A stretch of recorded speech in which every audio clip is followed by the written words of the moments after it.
Pulling's lifestyle, in Knockholt, Kent, you'll find something quite special. A beautiful wildlife trail spanning 20 acres of countryside, a home to creatures big and small.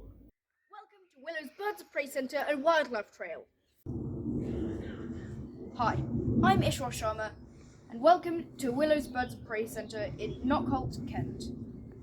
This is a map of their centre. It includes goats, owls, hawks, wallabies, alpacas, and many more animals and creatures. I think we'll dip out. Hi. This is Benny Black. Benny is a Vietnamese pot-bellied pig. He was born in 2011 and he likes nothing more than a good snooze. You can often hear him snooze, but he's just here, happily awake. Behind me is a common raven, the biggest and the cleverest of the corvids. They are highly opportunistic and are omnivorous. They thrive in varied climates, and they range from the Arctic in North America to Eurasia and the North Pacific Ocean.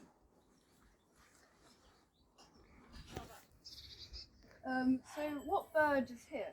So, despite him being hidden at the moment, he is our common raven, and his name is Baldric. So what are some interesting facts about the common raven? So, these guys are about as smart as your average 7-year-old, and, well, that means it's generally smarter than some of the kids who visit here. But it also means that he is smart enough to copy not only human speech better than a parrot, but other noises as well. And since these guys are found in some colder climates in Alaska and Canada, they can also mimic the sounds of a wolf's howl. So when they find a frozen carcass that they can't tear apart, they call some wolves along to do it for them, and these guys get what's left. This behind me is a blue and gold macaw. They are very loud and quite chatty. They can live upwards of 65 years, and they can be somewhat destructive, as you can see on the sign here. They are quite good at they're quite good at mimicking, and they can often be found in forests, woodlands, and savannas.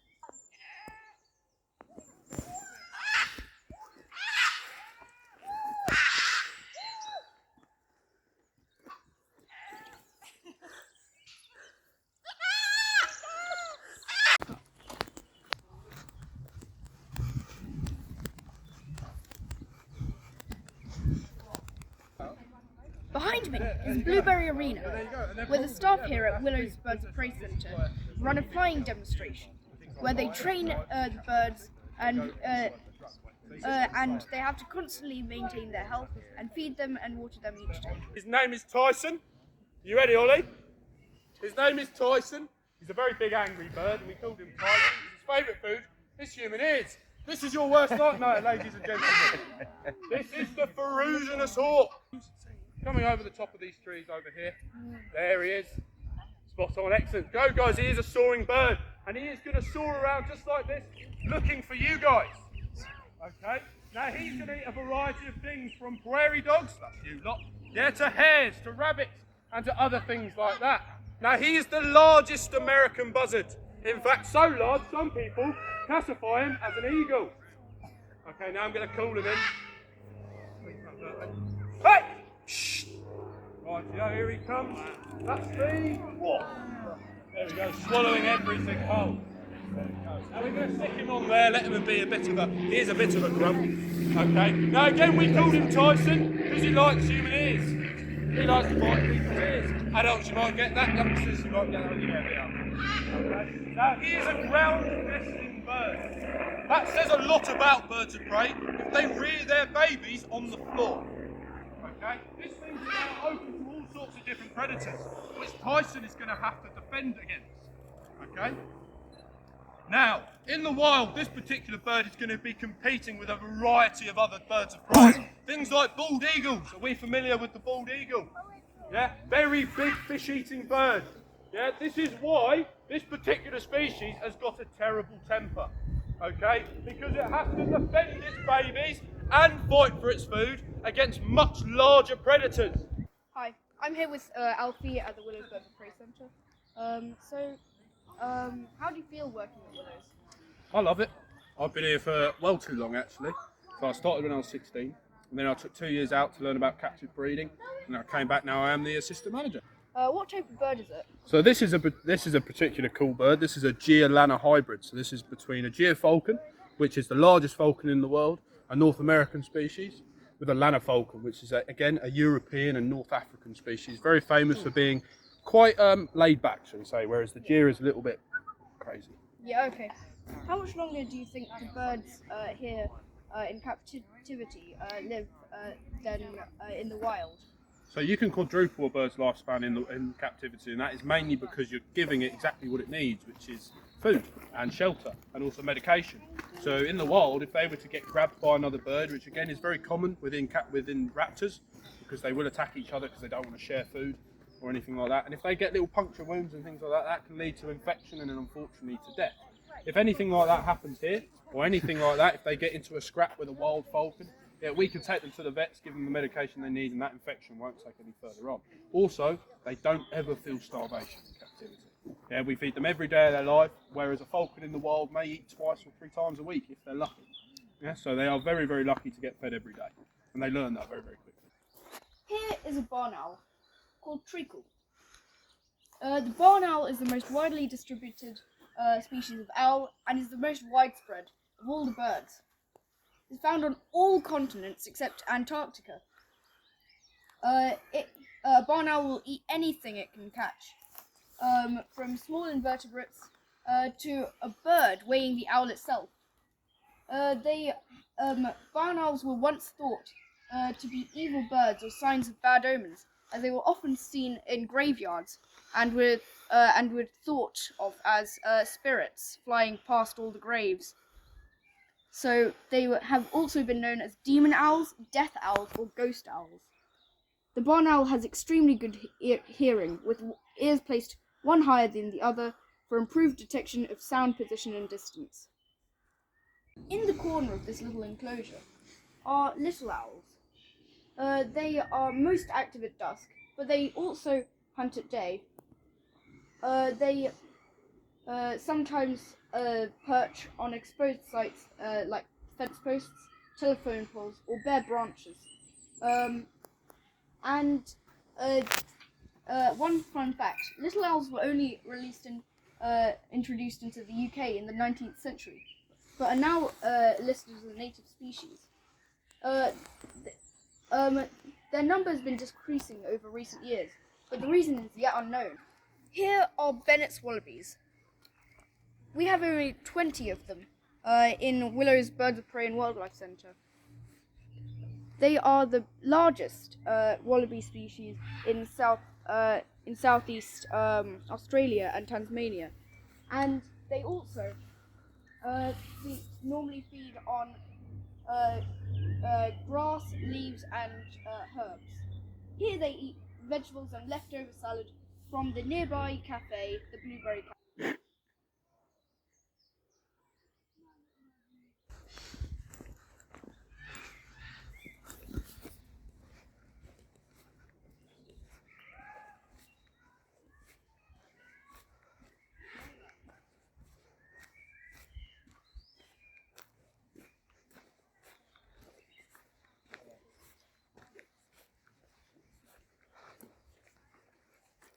Here is a brown wood owl.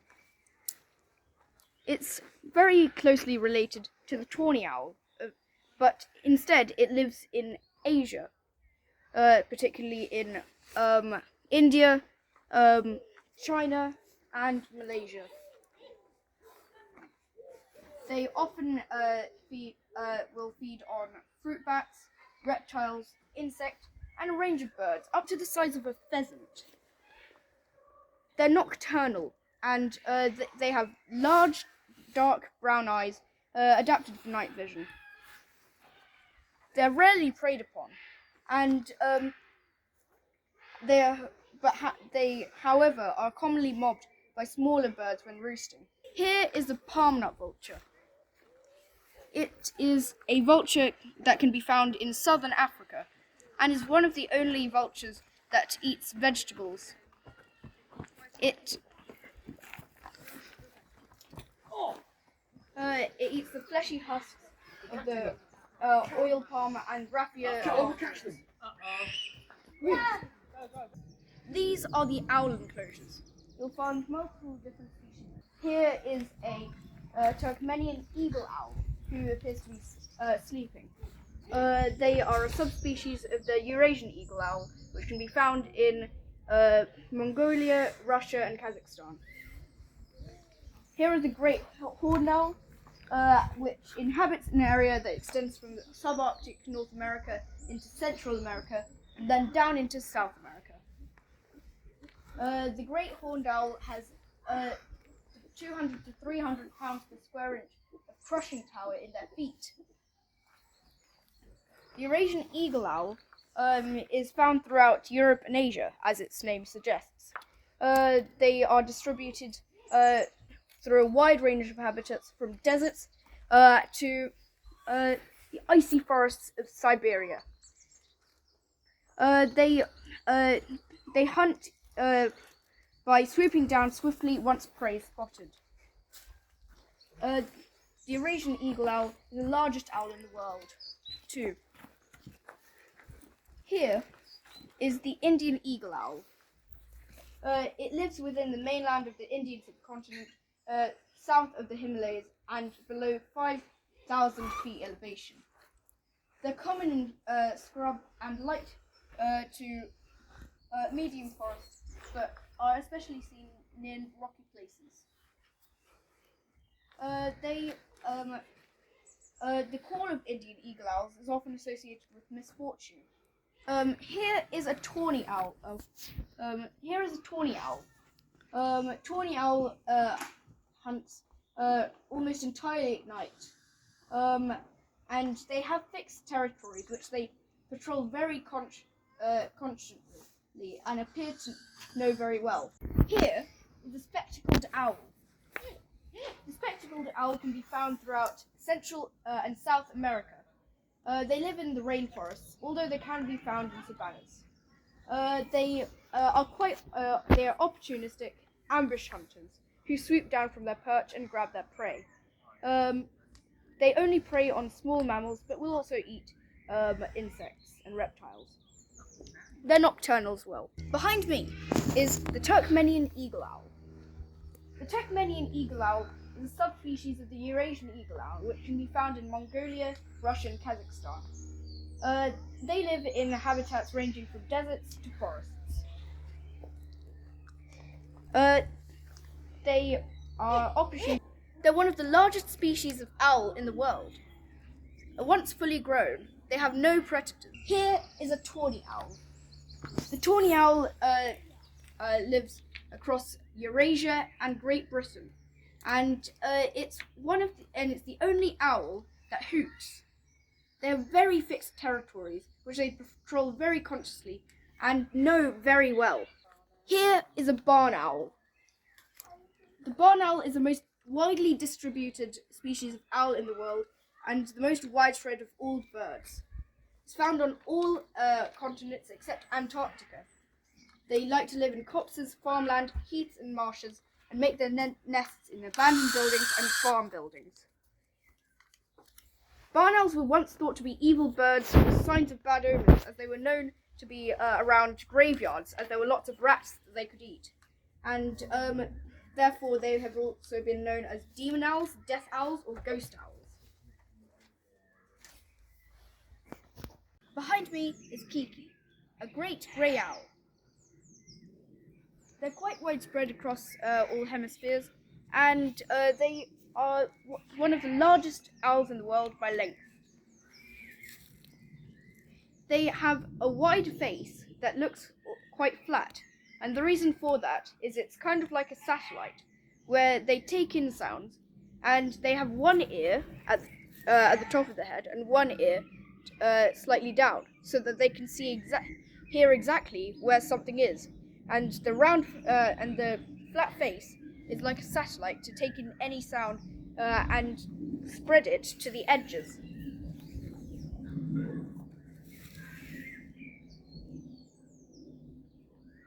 Behind me is a common buzzard. The common buzzard is the most widespread bird of prey in the UK.